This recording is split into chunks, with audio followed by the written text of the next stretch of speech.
అందరికీ నమస్తే అండి. వెల్కమ్ టు అభిరుచి వంటలు. బయట స్టోర్లో కొనుక్కునే వరిపిండితో ఈరోజు కమ్మనైన నువ్వుపప్పు వడియాలను పట్టుకుందామండి. ఆయిల్లో వేగానే పువ్వుల్లా విచ్చుకుని ఈ వడియాలను ఏ విధంగా చేయాలో చూద్దామా అండి. మా ఛానల్ ఫస్ట్ టైం చూస్తున్నట్లయితే సబ్స్క్రైబ్ చేసుకోండి. ఒక మిక్సీ జార్ తీసుకొని అందులో ఒక 3 పచ్చిమిర్చిని కట్ చేసుకుని వేసుకోండి. ఇందులోనే 1 టీ స్పూన్ జీలకర్రను కూడా వేసుకొని కొంచెం బరగ్గా మిక్సీ పట్టుకోండి. ఒక గిన్నెలో 1 కప్పు వరిపిండిని వేసుకోండి. ఈ వరిపిండిలో 1 స్పూన్ కార్న్ఫ్లోర్ని కూడా యాడ్ చేసుకోండి.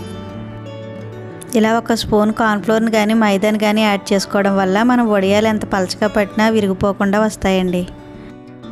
వరిపిండిని కార్న్ఫ్లోర్ని బాగా కలిసేలాగా ఒకసారి కలుపుకోండి.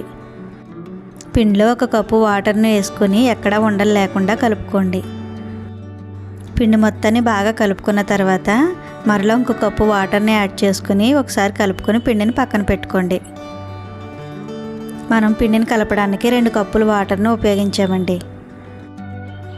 ఈ వరిపిండి వడియాలని పిల్లలకి స్నాక్స్ కింద కానీ లేదంటే చారు పప్పు చారుల్లోకి సైడ్ డిష్గా కూడా దీన్ని తీసుకోవచ్చండి. 1 కప్పు వరిపిండికి 6 కప్పులు వాటర్ వేసుకోండి. మనం పిండి కలిపేటప్పుడు 2 కప్పులు వాటర్ని యాడ్ చేసుకున్నాం కదండి. ఇప్పుడు స్టవ్ పై ఒక గిన్నె పెట్టుకొని ఇందులో 4 కప్పులు వాటర్ని యాడ్ చేసుకోండి. వేసుకున్న వాటర్ బాగా మరుగుతున్నప్పుడు ఇందులో మనం మిక్సీ పట్టుకున్న పచ్చిమిర్చి జీలకర్ర పేస్ట్ని వేసుకోండి. ఇందులోనే 2 టేబుల్ స్పూన్ల నువ్వులు కూడా వేసుకోండి. నువ్వులు వేసుకోవడం వల్ల మనకు వడియాలు చాలా కమ్మగా అనిపిస్తాయండి. రుచికి సరిపడే సాల్ట్ని కూడా యాడ్ చేసుకుని ఒకసారి బాగా కలుపుకోండి. వడియాలు పట్టేటప్పుడు సాల్ట్ తక్కువగా వేసుకోండి. వాటర్ ఇలా బాగా బాయిల్ అవుతున్నప్పుడు మనం కలిపి పెట్టుకున్న పిండిని ఒకసారి కలుపుకొని వేసుకోండి.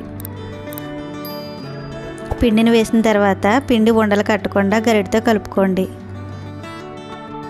ఫ్లేమ్ సిమ్లో పెట్టుకుని పిండి కొద్దిగా చిక్కబడేంత వరకు ఇలా కలుపుతూ ఉండండి. పిండి కొద్దిగా చిక్కబడిన తర్వాత స్టవ్ ఆఫ్ చేసుకుని వేడిగా ఉన్నప్పుడే ఒక కాటన్ క్లాత్ పైన వడియాల కింద పెట్టుకోండి.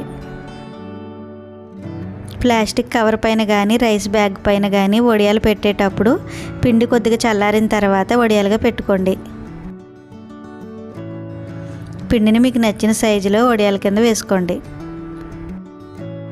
పిండి మొత్తాన్ని వడియాల కింద వేసిన తర్వాత వీటిని 1 రోజు ఎండలో పెట్టుకుంటే సరిపోతుందండి. మా వీడియో నచ్చితే ఒక లైక్ ఇవ్వండి ఫ్రెండ్స్. మీరు ఇచ్చే లైక్ మాకు చాలా సపోర్ట్గా ఉంటుందండి. వడియాలు పూర్తిగా ఆరిన తర్వాత క్లాత్ని వెనక వైపుని తడుపుకొని 5 నిమిషాలు ఉంచిన తర్వాత మనం వడియాలు తీసుకుంటే చక్కగా వచ్చేస్తాయండి. క్లాత్ని తడిపి వడియాలు తీస్తున్నాం కాబట్టి ఇవి కొంచెం తడిగా ఉంటాయి కదండి. వీటిని 2 గంటల పాటు ఎండలో పెట్టుకుంటే సరిపోతుంది. వడియాలు పూర్తిగా ఆరిపోయిన తర్వాత వీటిని ఒక డబ్బాలో వేసి స్టోర్ చేసుకుంటే 1 ఇయర్ పాటు నిల్వ ఉంటాయండి. స్టవ్ పై కడాయి పెట్టుకొని కడాయిలో ఆయిల్ వేసుకుని ఆయిల్ బాగా హీట్ అయిన తర్వాత మాత్రమే వడియాలను వేసి వేయించుకోవాలండి.